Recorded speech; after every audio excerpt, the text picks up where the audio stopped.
the night watchman at the village library. I used to think working the night shift in a small village would be the easiest job in the world. No traffic, no ringing phones, just me, a few dusty books, and the quiet calm of late-night hours. And I truly believed that, until I started working at the village library. The library sat at the edge of town, tucked behind a narrow dirt path near the old cemetery. A 2-story brick building built during the French colonial period. Its walls were lined with moss. The wooden doors weathered by time. The windows were foggy and smudged, some with what looked like fingerprints. Not many villagers came by during the day, and at night, no one. Even though the library stayed open 24 hours, I got the job through a distant uncle. The pay was decent. The work seemed simple. Just make sure no one or nothing wandered into the building after hours. Sounded easy, but I quickly learned this place wasn't quite normal. On my first night, I clocked in at 8 p.m. The daytime librarian, an older woman named Ms. Nguyen, handed me the keys. She smiled gently and gave me one piece of advice I'll never forget. There's just one thing you need to remember. Don't let anyone or anything into the storage room in the basement. I laughed, thinking she was joking, but her smile faded. Her eyes didn't blink. The storage room was at the bottom of a narrow stairwell at the end of the west hallway. Its door was thick, old, heavy, with a rusted lock that looked like it hadn't been touched in years. I passed by it each time I made my rounds and told myself, there's nothing down there. But then came the third night. It was just past 2 a.m. I was halfway through a dusty novel behind the front desk when the hallway lights flickered, then went dark. I grabbed my flashlight and headed toward the west wing. The floorboards creaked under every step. The air grew colder, not like a breeze, but like something was draining the warmth from the air. Then I saw it. The basement door, the one I was sure I had locked, was slightly open. My throat went dry. "Hello?" I called. My voice cracked in the stillness. No response. Only the faint hiss of wind through the cracked window pane. I approached slowly, heart thudding in my chest. No signs of forced entry, no footprints on the dusty floor, but the air. It felt like it was seeping out from that stairwell. I shut the door, locked it again, told myself maybe I forgot to lock it earlier. The next night I was extra careful. I brought a notepad and wrote down every round I made. Each lock I checked around at 3 a.m. I passed by the west hallway again. The door was open again. This time I was sure I had locked it with my own hands. The padlock hadn't been tampered with. The door looked pushed open. From the inside, froze, and then I heard it. A soft, rhythmic sound, faint but clear, like someone was flipping through the pages of a book. Slowly, deliberately. From beneath the floor, I wanted to go down there, to shine my light and put my mind at ease, but my legs, they wouldn't move. My body refused to take another step forward. A voice inside me screamed, "Don't go down there!" So I turned and walked. No, nearly ran. Back to the front desk, locked the office door, and turned on every light I could. I stayed awake till morning and decided I needed to ask Ms. Nguyen what was really going on. I found her the next morning at a tea stand near the village square. I told her everything: the open door, the cold air, the sounds from below. She was quiet for a long time. Then she set down her teacup and looked into the distance. "You're not the first to hear them," she said softly. "This place wasn't always a library. Back in the war, it was a school, and later, a shelter. One night, the basement was packed with families hiding from a bombing raid. The building took a direct hit. The basement caved in. Over 30 people were buried alive." She paused. "Since then, the night guards have heard things. Whispers, footsteps, the sound of pages turning, even laughter. But no one's ever been harmed. Just keep the basement door locked, and they'll stay where they are." I asked her, "And if I don't?" She looked at me with a flat expression and said, "Just one thing. Then the library will have one more voice reading through the night." I didn't quit. Not right away, but I started doing things a little differently. Each night before my shift, I brought a stick of incense, a gentle, calming kind, sandalwood or lotus blossom. I placed it outside the basement door, lit it, and whispered, "I mean no harm. I'm only watching over this place. Please stay below." After that, the door never opened again, but the sounds, the quiet flutter of turning pages, the soft, echoing whispers just before dawn, they never really stopped. Years have passed since. Then I've moved on, left the village, built a life somewhere new. But the library's still there, and the new night watchman? Just a young student from the city. I only hope he remembers to bring incense. The scent from the next room. My name is Nam. I work as a night security guard at a small hotel on the outskirts of the city. The hotel isn't fancy or big, just a quiet little place. And the night is my favorite time to work because the city slowly falls asleep and everything feels calm, almost eerily peaceful. On my very first day, the manager told me, "Make sure to keep an eye on room 209. It's been vacant for months. No one rents it, and no one cleans it." I nodded, but honestly, I didn't think much of it. What hotel doesn't have a few empty rooms, right? But on that first night of my shift, something strange caught my attention. While I was walking down the hallway checking the doors, a gentle, sweet scent drifted to my nose. Jasmine. It was soft, delicate, and unlike anything I'd smelled in that hotel before. I looked around, but no one was carrying perfume or candles. The scent wasn't coming from any other floor. It was coming from room 209. I moved closer to the door, taking a deeper breath. The jasmine fragrance seemed to swirl around the doorknob like a quiet breeze. Weird. This room had been empty for months, yet here was this inviting scent. I knocked gently and called out, "Hello, is anyone there?" "Security guard here. Room 209. No answer. Silence. The door was locked tight. From that night on, the jasmine scent kept appearing whenever I walked past the hallway. Soft, almost like an invitation. Curiosity got the better of me. One quiet night, after everyone else had gone to sleep and the hotel was nearly empty of sound, I decided to do something. I brought a spare key, the kind security guards keep for emergencies.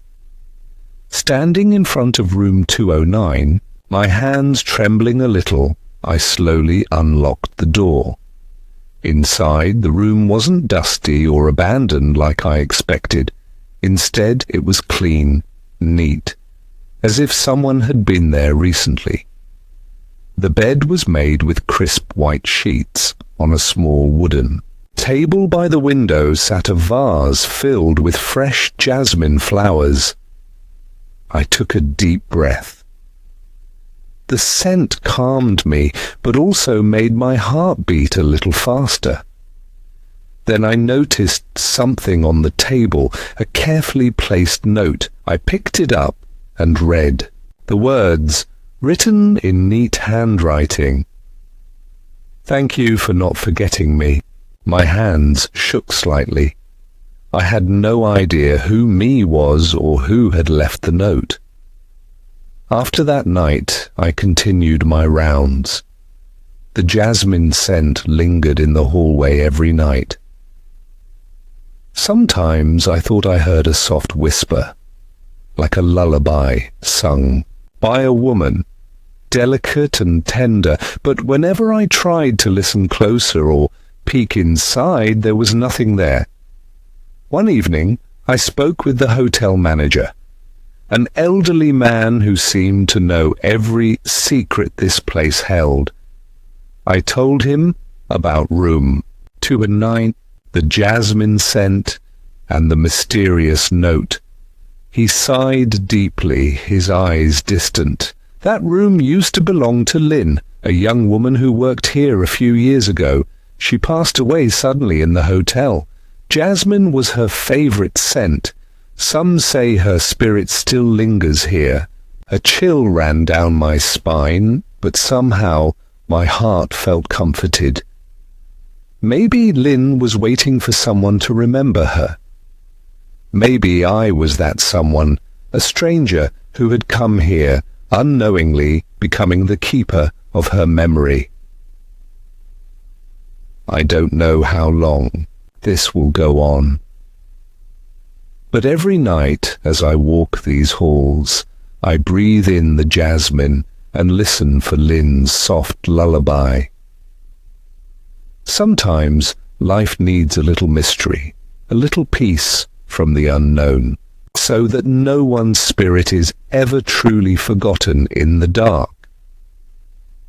If you ever find yourself at that little hotel, don't forget to stop by room 209 and take a deep breath of the jasmine scent. You might just hear the gentle lullaby of a girl still waiting to be remembered. Room number 4. Nobody stays in. For long I used to live in a run-down rental near the edge of Saigon, tucked deep inside a narrow alleyway. Back then I had just graduated from university. Money was tight, and I wasn't ready to move back to my hometown. So I looked for something cheap and temporary, anything to get by. That's how I found this little boarding house. 5 rooms in total, all lined up along a dim corridor. The walls were chipped, paint was peeling, and the place had clearly seen better days. But the rent was incredibly low. I took room 3. Right next to me was room number 4. When I first moved in, room 4 was locked tight. The door hadn't been opened in a while. You could see the dust gathered in the creases of the frame. At the time, I didn't think much of it. Maybe the landlord just left it vacant. No big deal. But a few days in, I started noticing something odd. Every night, usually around 2 or 3 a.m., I would hear noises coming from room 4. Sometimes it was footsteps, soft, dragging, almost like someone pacing back and forth with bare feet. Other times I'd hear a giggle, light, feminine, almost playful. At first, I thought I was just imagining things. Maybe it was the wind, or my mind playing tricks on me in the dark. but the sounds grew clearer with each passing night. Once I even heard 3 slow knocks coming from the wall between our rooms. 1, 2, 3. Deliberate. Unmistakable. I asked around. The guy across from me shrugged and said the room had been empty for months. Another neighbour told me I must be dreaming too much. This place is old, walls make weird noises, but something in their eyes, the way they avoided looking directly at me. I knew they were hiding something, so I started paying more attention. During the day, room 4 was dead silent. The door never opened. No one came in nor out, but at night the sounds returned, and then I began to hear whispers. Soft, incoherent at first, then clearer, a faint woman's voice, repeating the same thing again and again. Don't leave me. One night a heavy storm rolled in. The rain poured down in sheets, and then the power went out. The entire hallway went dark. I laid in bed, wrapped under my blanket, hoping the electricity would return soon. Then I heard it. The door to room 4 creaked open. Slowly, the sound echoed down the narrow hallway. Then came footsteps. Light, deliberate, approaching my door. I held my breath. Then, knock, knock, knock. 3 soft taps on my door. My chest tightened. I didn't move, didn't even breathe. There was silence. Then, a low laugh, a girl's voice. Whisper close. I sat up and grabbed my phone, turned on the flashlight, and pointed it at the door. No one was there. I stepped outside, cautiously. The corridor was empty. Room 4's door was still shut. The lock still latched, but on the floor were wet footprints, trailing from room 4 all the way to my door. Small, bare, like a young woman's. The next day, I worked up the courage to ask the landlord directly. At first, he avoided the question. Told me not to worry that the room had been out of use, but I pressed him. Finally, he sighed and gave in. He told me that a girl had once lived in room 4. Young, quiet, worked long hours and often came home late at night. One morning, no one saw her leave for work. Her door stayed closed all day. People knocked. No answer. Eventually the landlord broke the door open, and there she was, hanging from the ceiling. No suicide note. No goodbye, just her phone. Still recording a voice memo. Playing on loop. Don't leave me. Don't leave me. Ever since. That night, no one stayed in room 4 for long. Some renters only lasted a few days. They would complain of sleepless nights, or the feeling of someone watching them. Others swore they locked their windows only to find them wide open in the morning. Some claimed they heard someone whisper their name from within the room itself. After hearing all this, I knew I had to move out. But before I could arrange it, I had a dream. In it, I was walking through a long, dark corridor. I could feel someone behind me following closely. When I turned around, I saw her. A girl in a white dress, hair long and tangled, covering her face. She didn't speak. She just pointed straight at room 4. I woke up drenched in sweat. The next morning, I packed my bags, called a taxi, and left without looking back. I later heard the room was sealed off.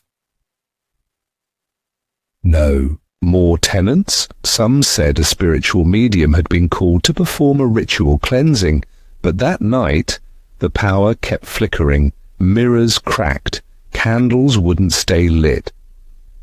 The medium left and refused to return. I don't know how much of it is true. All I know is this: some rooms are not meant for the living, and some souls simply can't accept being left behind. So if you ever find yourself living somewhere that just doesn't feel right, don't overthink it. Don't wait. Sometimes all it takes is one more night, and you won't be yourself anymore.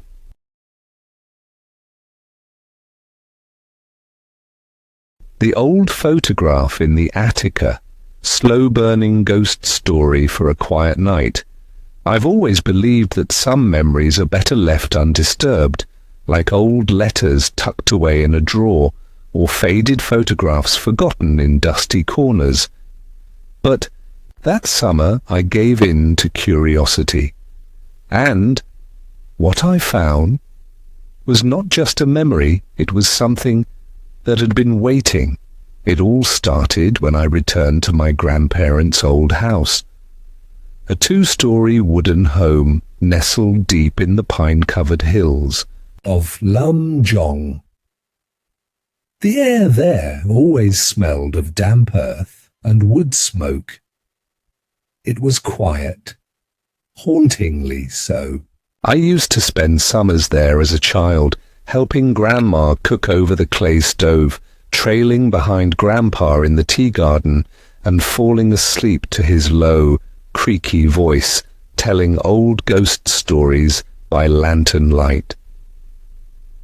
But after they passed, the house stood empty for over a decade. Each time I visited the area, I'd glance at it from afar, but I never stayed. Until that summer, I had grown tired of the city, of its noise, its rush, its neon sleeplessness. I craved stillness. What I found was silence of another kind. I started cleaning room by room. The house hadn't changed much. Yellowed lace curtains, dusty wooden shelves, the faint scent of old paper and dried herbs. Then I noticed something I never had as a child, a small square door in the ceiling of the upstairs hallway. It was half hidden behind an old painting. A pull string dangled beneath it. An attic? I couldn't recall ever being told there was one. I pulled the cord. A wooden ladder creaked its way down. The air that drifted out was stale, thick, and oddly cold. I grabbed a flashlight and climbed up. The attic was cramped and low-ceilinged, filled with cardboard boxes, cracked suitcases, and a wooden chest that looked like it hadn't been touched in decades. The dust was thick. My breath came in little clouds. Inside the chest were old letters, glasses with broken frames, a cracked pocket watch, and at the very bottom a picture frame wrapped tightly in black cloth. I paused. Something about it felt off, like the cloth had been wrapped in fear, not care. I hesitated, then slowly peeled it back. It was a black and white photograph. The living room, the very one downstairs. Same furniture, same carpet, same big window, but in the center of the picture stood a woman. She wore a white áo dai, a traditional Vietnamese dress.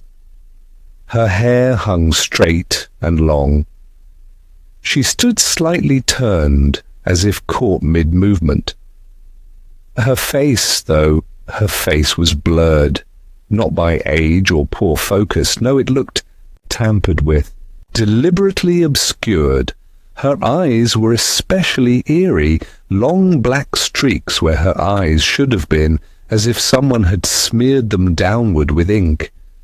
And on the back of the photograph, written in delicate, slanted handwriting, was one sentence. "Don't let her see you in the mirror." I stared at those words. A strange chill crawled up my spine. The attic felt suddenly smaller, heavier.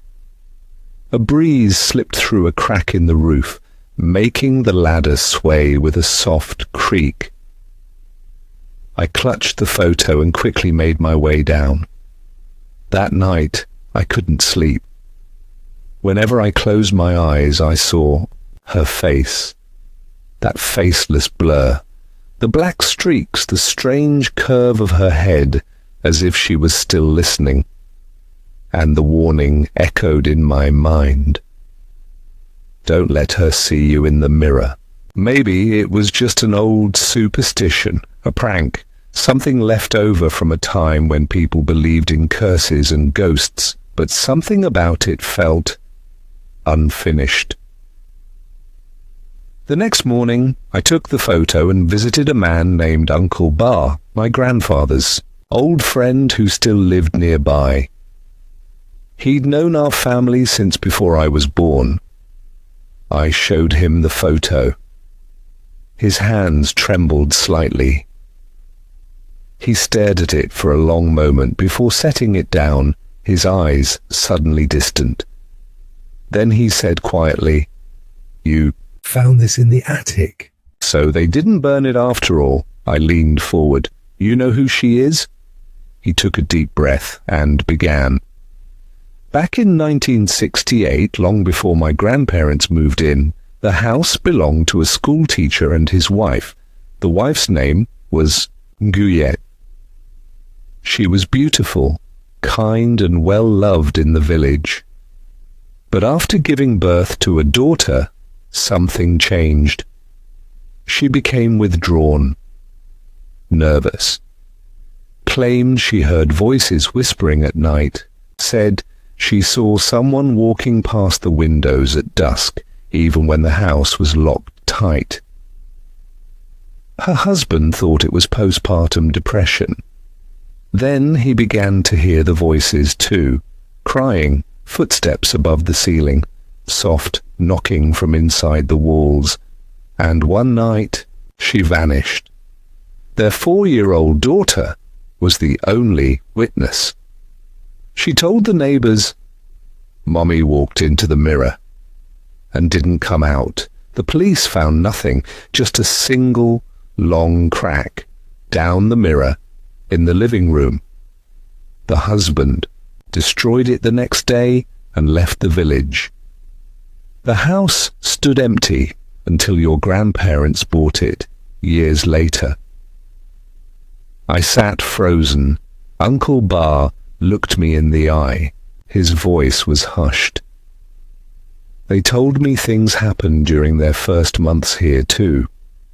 Fog in rooms with no windows. The mirrors wouldn't stay clean. And your grandmother?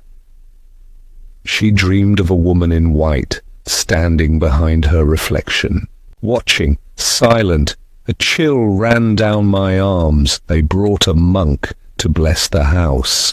Burned almost everything left by the previous owners, but it seems they couldn't destroy the photo. He leaned closer. "Whatever you do, don't let her see you through a mirror." That night, I wrapped the photo back in its black cloth and placed it inside my suitcase, but sleep wouldn't come. At 2 a.m. I woke up in a cold sweat. My bedroom mirror, one I'd polished that morning, was foggy again. But the room wasn't humid. I stared at it. For a long second, I thought I saw a second shape in the reflection. Slightly behind me, a pale outline, hair that reached past the shoulders. I turned. No one. The mirror had cleared. I left the house the next day. I took the photograph with me, intending to destroy it once I got home. Burn it, tear it, anything. But ever since then, something strange has been happening. Every night, I dream of a hallway filled with mirrors. And in the largest one, I see myself. And behind me, always just out of reach, is a figure in white. Her face a blur. Her eyes, two long, dark streaks running down like tears. And this morning, I found a crack running down the center of my bathroom mirror.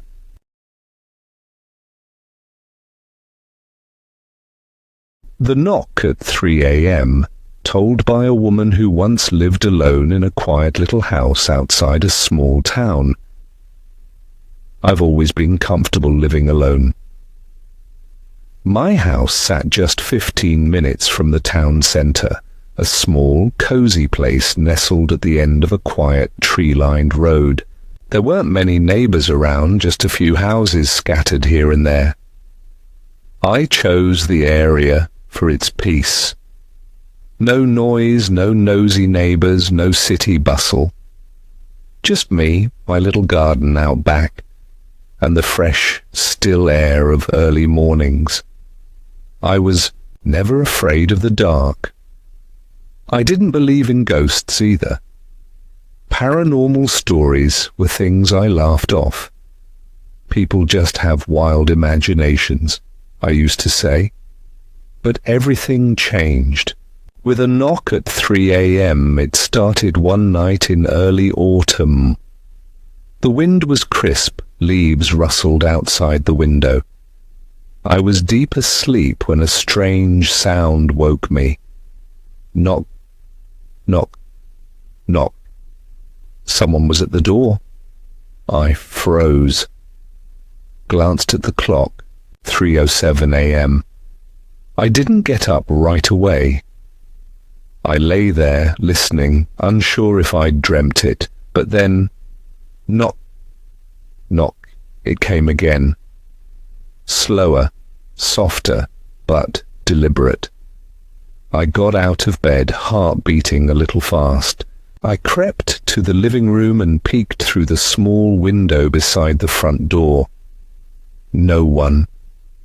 The porch light was on, casting a soft yellow glow.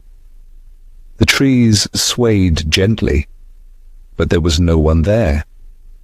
I opened the door just a crack. Nothing but the cold air and the empty yard. I shut the door again, locked it tight, and went back to bed. Probably just the wind, I told myself, or a branch tapping the porch rail. But I didn't sleep well that night. The next morning, I almost forgot about it. But 3 nights later, just past 3 a.m., knock, knock, knock again. This time, I stayed in bed, heart pounding. I didn't move. I didn't breathe. The sound wasn't loud, but it was clear. Intentional. Like someone wanted me to know they were there. From that night on, it became a pattern. Every 3 days, at exactly 3 a.m., the knock returned. Sometimes at the front door, sometimes the back. One night, I swear, I heard it at my bedroom window, the one with the thin curtains that glowed faintly under the moonlight. Knock. Knock. Knock always. 3 knocks, always slow.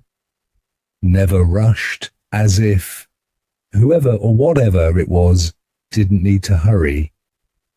I installed motion lights, even a small camera above the porch, but nothing showed up.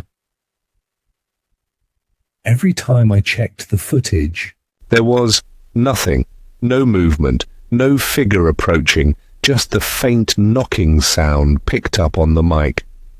Soft, deliberate, and chilling in the still of night. I told a friend. She suggested I bring in someone, a priest, a spiritual guide, I laughed it off. Probably raccoons or wind, I said, though I didn't believe it myself anymore. Not really. Then came the night. I decided to wait for it. I didn't sleep. I sat in the living room with all the lights off, facing the front door. 59 a.m. I held my breath. A long pause. And then knock. Knock. Knock. But not at the front door. It came from the back. I turned around slowly. The back door was only a few steps behind me. My whole body went cold. I tiptoed toward it, careful not to make a sound. No lights. Just the dim shape of furniture. Around me, I pressed my ear to the door. Silence. Then cautiously, I unlocked and opened it. Nothing but on the doorstep. Something was there. A small wind chime, wooden, worn, handmade looking. I didn't own a wind chime. After that night, things escalated. Strange objects began appearing on my porch. A handkerchief with faded embroidery, a brown button, old and scratched, a small, yellowed photograph, black and white, of a young boy standing in front of a house. My house. I started researching. Tracked down the former owner, an elderly woman, nearly 80. She told me the house had once belonged to her sister, a woman named Myra, who lived alone after losing her husband and young son in a car crash. Myra passed away years ago, quietly, in her sleep. But in the weeks before her death, the neighbors remembered her mentioning something. She kept hearing knocks at 3 a.m. My stomach turned when I heard that.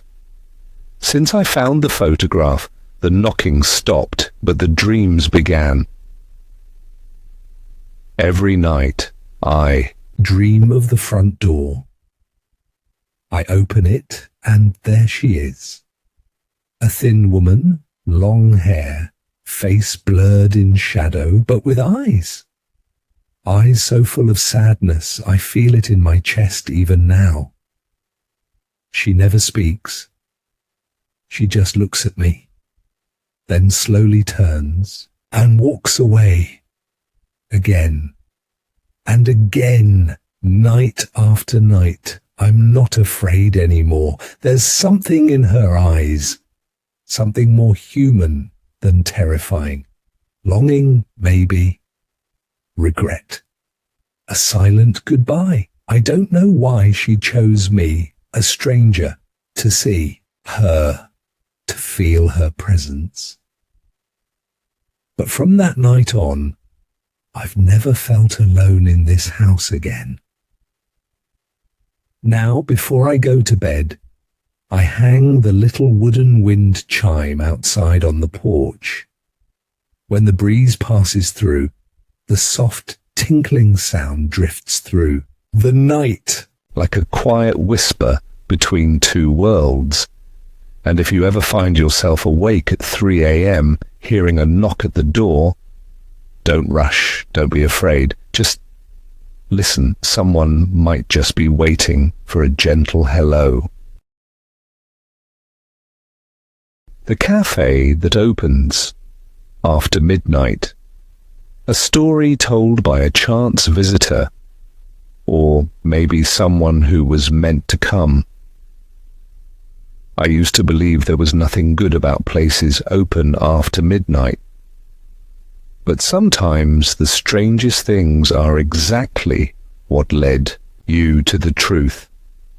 That night, I had just finished a late shift at work. It was past 1 a.m. Rain was falling. Not heavy, but cold.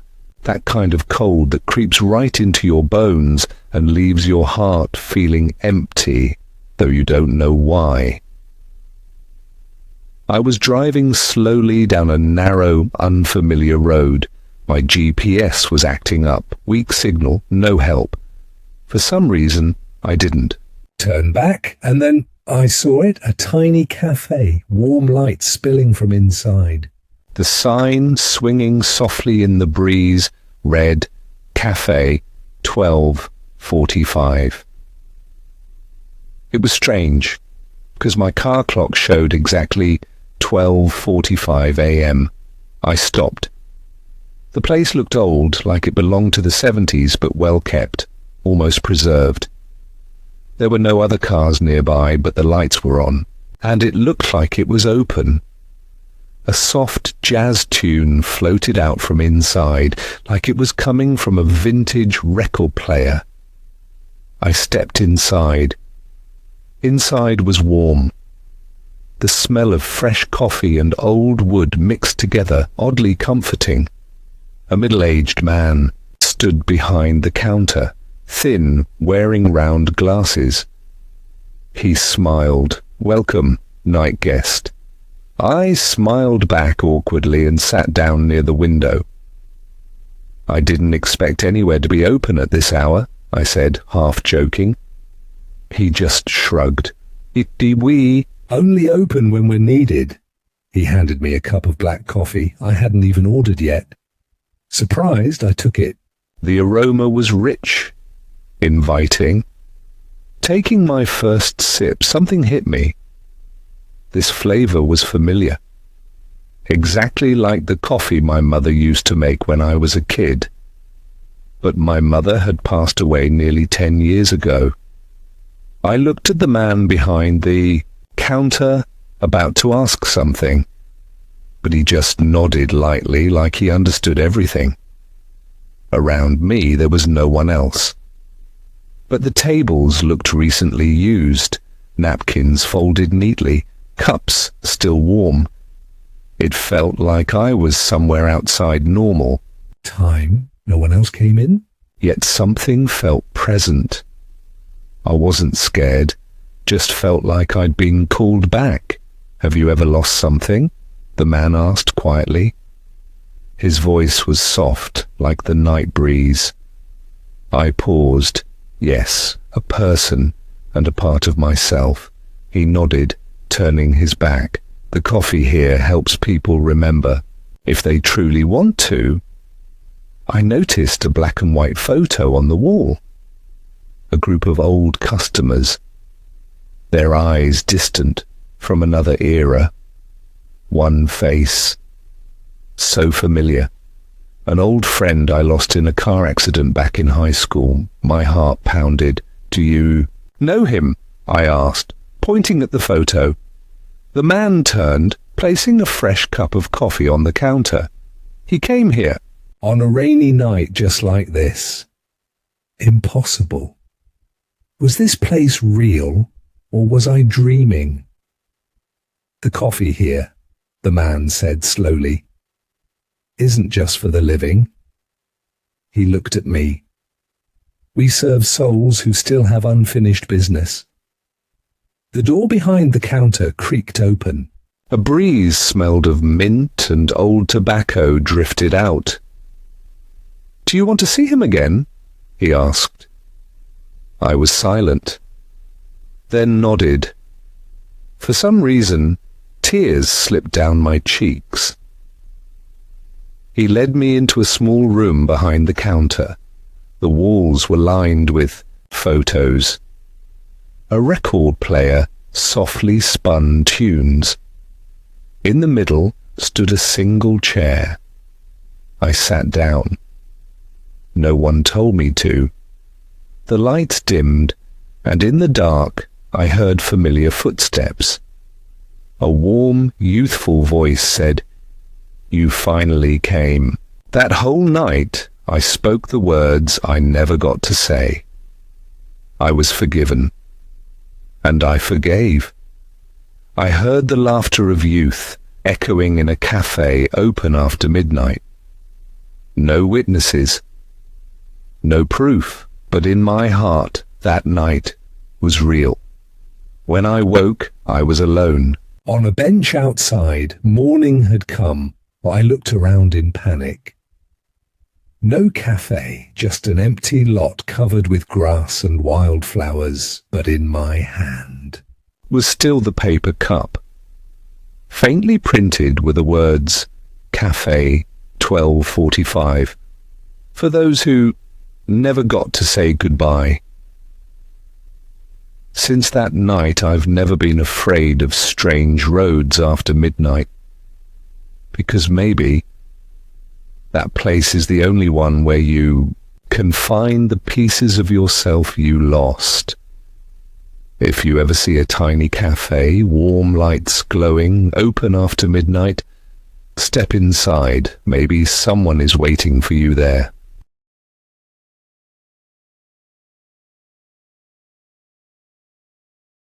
The strange pillow at the hotel.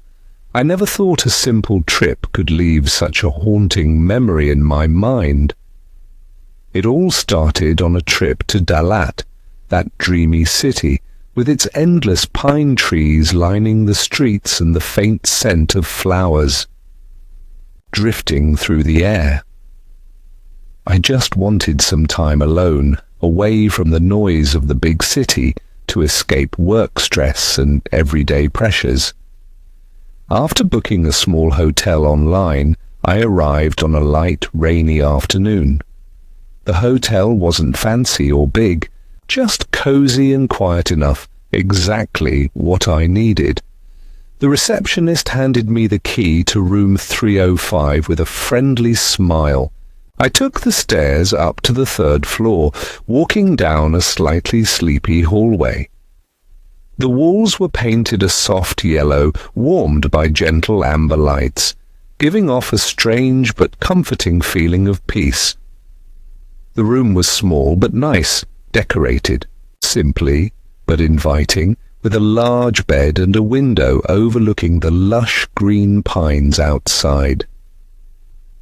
After placing my luggage down, I turned on the air conditioning, changed into comfortable clothes and lay down to rest.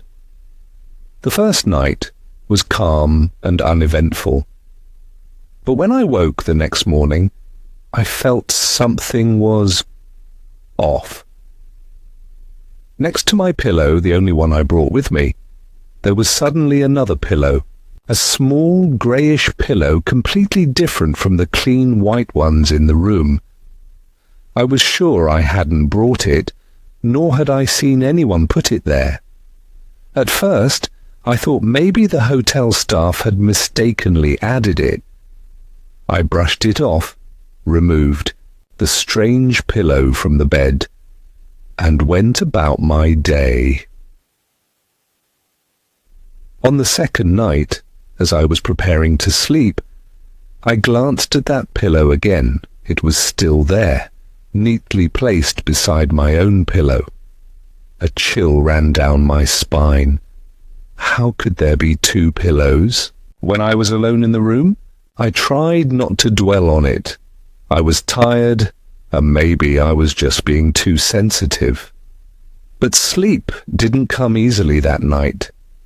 I dreamed of a woman in a pure white áo dai, the traditional Vietnamese dress, her face hazy as if seen through mist. She stood by my bedside, looking at me with sad but gentle eyes. I wanted to speak, but no words came out. The next morning, her gaze still lingered in my mind, along with a strange, quiet sadness. On the third day, I spent more time outside, walking through the fresh air, to clear my head of the weird thoughts about the pillow. But when I came back, I was shocked to see the strange grey pillow lying on the edge of the bed, and on top of it, a perfectly folded white silk handkerchief. That handkerchief was not mine. Anxiety began to creep in. That night, I tried moving the pillow to a different spot to see if anything would change, but the next morning it was back where it had been, with the handkerchief still neatly folded on top. I turned on the lights and checked the room, but there was no sign that anyone had come in. The hotel's stillness started to feel oppressive. On the fourth night, I dreamed of the woman again. This time, she smiled softly, waving as if telling me not to be afraid. When I woke, I found a small, dried jasmine flower resting on the strange pillow. Its scent, faint but distinct, delicate yet full of meaning. I searched my bags. No flowers. The hotel didn't offer room flower service. I didn't dare ask anyone. In the following nights, the dreams grew clearer. She was no longer sad. She quietly told me her story, a story of love, loss, and loneliness that would not fade. I woke up and began writing down every image from the dreams, every whisper she shared. She said the room once belonged to a young woman named Mai. Mai came from the countryside to Dalat to study, then worked at a hotel more than 20 years ago. She loved a young man who worked there too, but a sudden tragedy tore them apart. Mai disappeared without a trace, and people said she ran away to forget the pain. But in her soul, her memories stayed locked inside room 305. The woman in my dreams was Mai's spirit, waiting for someone to remember her, so she wouldn't be lost to the cold flow of time. I don't know if it was real or just a dream, but the feeling was too real to ignore. On my last night before leaving Dalat, I decided to leave the strange pillow on the bed along with a small note. The note read, "You are not alone. I remember you." The next morning, as I checked out, I looked back at the room one last time. The grey pillow was still there, but the handkerchief and jasmine flower were gone. Maybe Mai had finally received my message. I walked away from the hotel feeling lighter, a strange peace settling over me. Some stories don't need explanations. Sometimes all we need is to listen. And in journeys like this, we don't just travel to rest. Sometimes we meet invisible friends who need comfort. If you ever visit Dalat, try stopping by that small hotel. And if you see a little grey pillow on the bed in room 305, don't be afraid. It's just a silent message from a friend you can't see, softly reminding you that love and memories never truly fade away. The story isn't over yet, but that's my tale. The figure on the opposite balcony. I moved into this apartment about 2 months ago. It's a modest place, nothing fancy, but comfortable enough and, most importantly, affordable.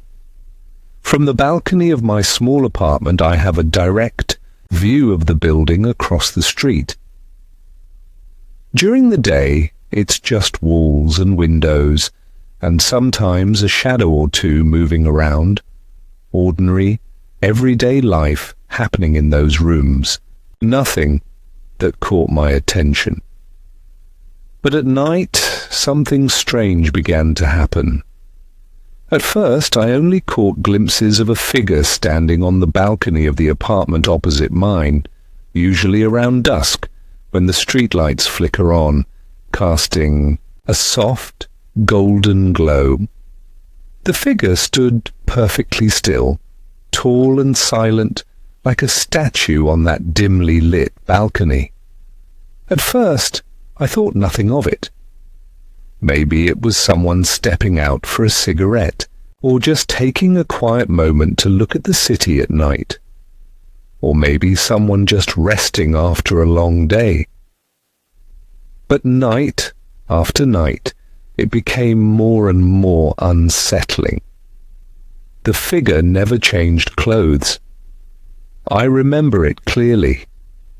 A faded white shirt, worn thin at the collar and cuffs, paired with dark trousers. The outfit seemed out of place, almost old-fashioned, like something from decades ago. Rain or shine, hot or cold, the figure was always there, silent, motionless, like a ghost frozen in time. Every night around 10 p.m. I'd find myself looking out, hoping to catch a glimpse. Almost every night, there it was. I even tried to snap some photos with my phone. But the pictures never came out clear, just a blurry silhouette, a shadow that refused to reveal a face or any detail. The more I tried, the more it felt like chasing a ghost. One night, I decided to record a video. Maybe if I caught more footage, I could figure out what was going on. Lights off, lying in bed, I pointed the camera toward the balcony opposite mine.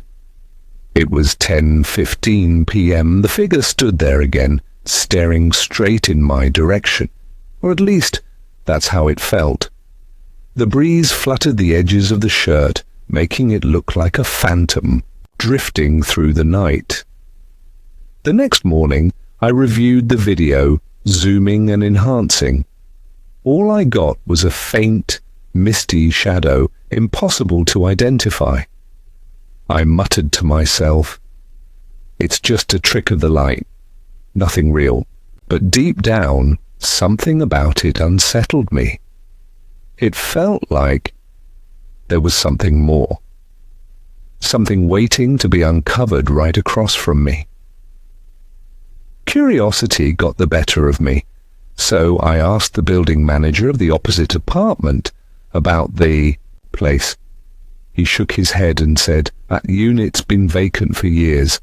Apparently, about 5 years ago, there was a fire in that apartment. An elderly man had lived there alone. After the fire, he disappeared. No one knows where he went. Since then, no one's rented the place." The news sent a chill down my spine. How could someone stand on a balcony of an empty apartment year after year? That night, I stared out again, my eyes fixed on the balcony. The figure appeared right at 9 p.m., standing perfectly still for about an hour.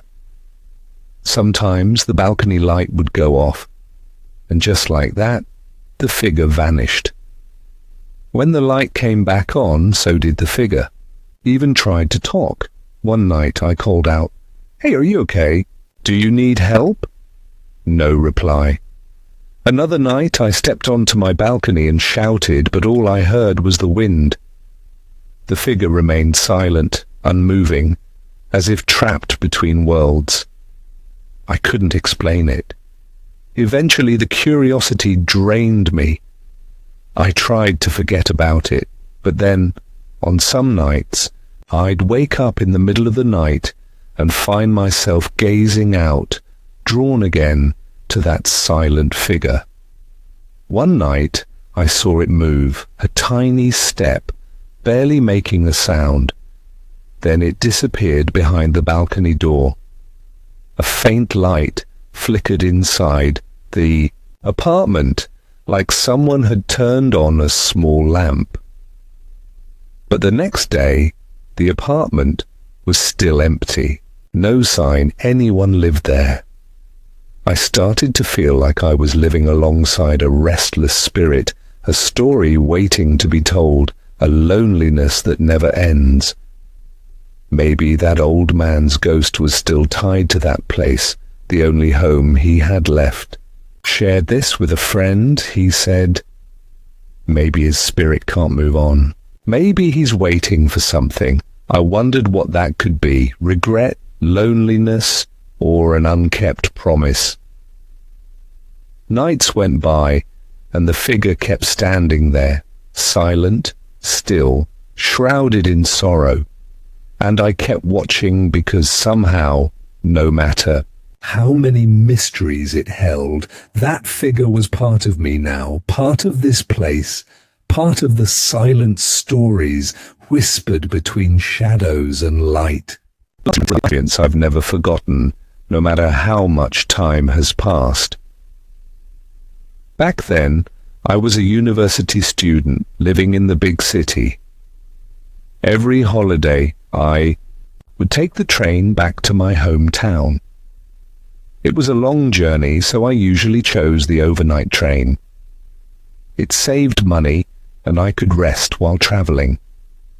That night, I booked an 11 p.m. train from Hanoi to my hometown. I packed my bag neatly, a few books and my headphones to listen to music. The train was set to leave when the sky was already pitch black. The station lights flickered softly, like stars that had descended to earth. When I boarded the train, the carriage was quiet. Few people were moving around since it was late. I found my seat, a small bunk by the window, and got comfortable. The rhythmic clatter of the train wheels on the tracks was soothing. After a few minutes, an elderly man entered the carriage and chose a bunk directly across from mine. He looked very respectable, wearing a long coat and a wool hat. His face was kind, and he seemed quiet, rarely speaking.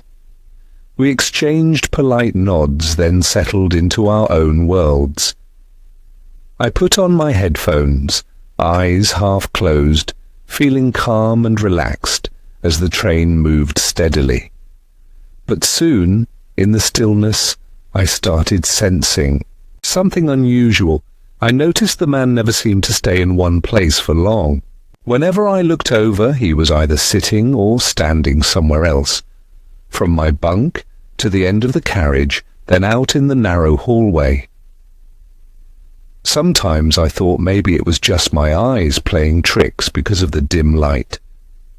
But the more time passed, the more I realized it wasn't a coincidence. I began feeling a strange chill. Not fear exactly, more like a mix of curiosity and unease. Why would an elderly man move around so much at midnight? And why hadn't he said a word, even though I smiled at him a few times? I took off my headphones and sat up, pretending to gaze out the window. The man was standing by the door, looking out into the dark night. The cold wind blew softly. The train rumbled on the old tracks. "Good evening," I said, gently. He turned and smiled. "Good evening." We started talking, first about small things, the weather, the trip, family. He seemed approachable, full of life stories, but there was something about him that held my attention. I asked where he was headed. "I'm going home," he said. I nodded. "The train's pretty empty tonight, huh?" He smiled softly. "Yes, it is." "Curious," I asked. "Are you travelling?" Alone? He shook his head. Not really. I'm with an old friend. I was surprised. An old friend? He looked at me, eyes holding a secret. "Well, you might not believe this," he said calmly, "but we've travelled many trains together. Sometimes he's here beside me. Sometimes he's standing in the corner." I laughed softly, thinking he was joking, but he went on, completely serious. "I'm the last passenger on this train. Not because no one else is travelling. They all got off before the next station. But me, I keep going on my own journey." My heart skipped a beat. "May I ask your name?" I whispered. He smiled kindly. "I'm Mr. Nguyen," he said. "And this is the train taking me home to my final destination." Suddenly it all made sense. On this train, I was the only passenger left. When the train stopped at the last station, no one got on or off except for me and Mr. Nguyen. I asked the ticket inspector, who said, "There's only one passenger on this train tonight, you." My heart pounded as questions flooded my mind. I looked at Mr. Nguyen one last time before the door opened, and he smiled gently. "This journey isn't just about going home," he said softly. "It's about returning to the past, to things left unsaid and undone." I stepped off the train with a strange feeling, a mix of sadness and wonder. Since that night I've never forgotten. The night I met the last passenger on the train, a journey that, real or not, changed the way I see life. The dorm without a mirror. Still remember the first time I stepped into the university dormitory, a place I was going to call home for at least 4 years. The dorm was old and creaky, with long, dim hallways and walls painted a faded white, yellowed with age. There was this faint smell of dust and worn wood that lingered in the air, making everything feel a little nostalgic, but also a bit eerie. The very first thing I noticed? Neither my room nor several others nearby had a single mirror. Not a broken one. No mirrors at all. At first, my friends and I thought maybe the dorm management just didn't want students spending too much time admiring themselves, or maybe the mirrors had been removed and never replaced. But something about that didn't sit right with me.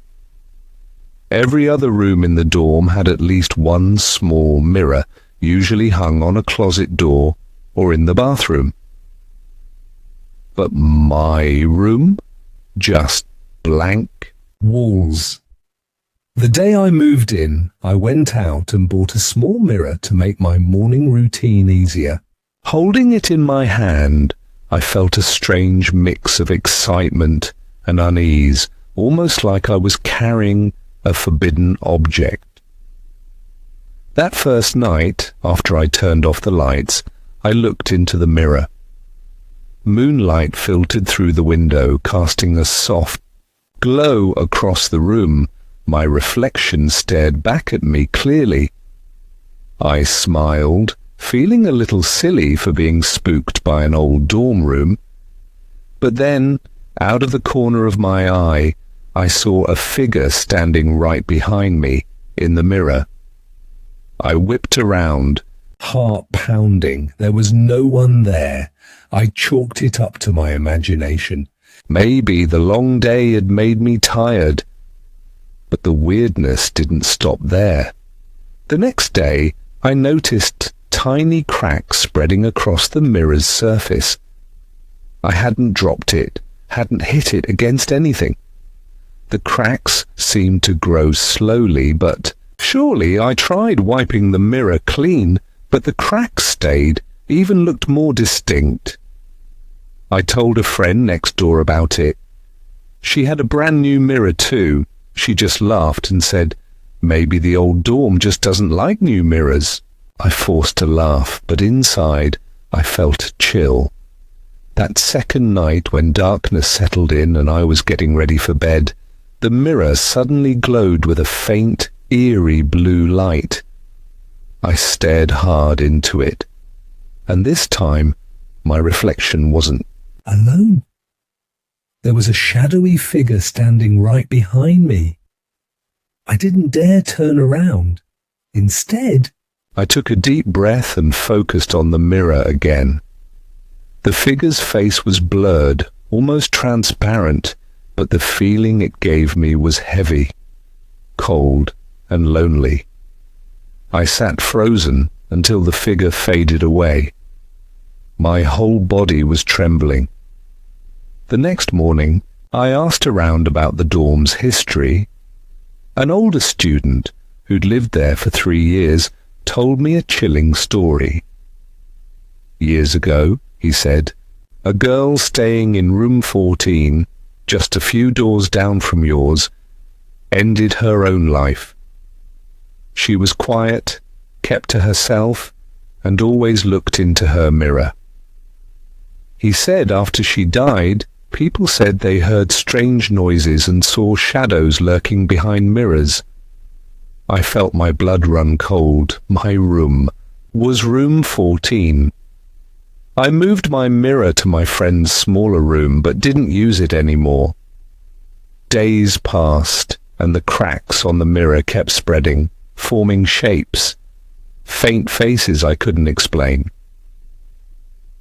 On the last night before I moved out, I decided to face it one last time. I placed the mirror on the desk, turned on a small lamp, and looked carefully. This time, the mirror didn't just show me. There she was, a girl in old-fashioned clothes, standing silently, her deep eyes trying to say something. Heard a whisper, soft as the breeze through a cracked window. "Help me. Don't forget me." My heart pounded in my chest. The mirror trembled, and the cracks finally split open. The mirror shattered into pieces. I couldn't look anymore. I buried my face in my hands. The next morning, I threw the broken mirror away. Since then, no more shadows, no more cold chills in my room. But every time I look in a mirror somewhere else, I remember that girl and the dorm without a mirror.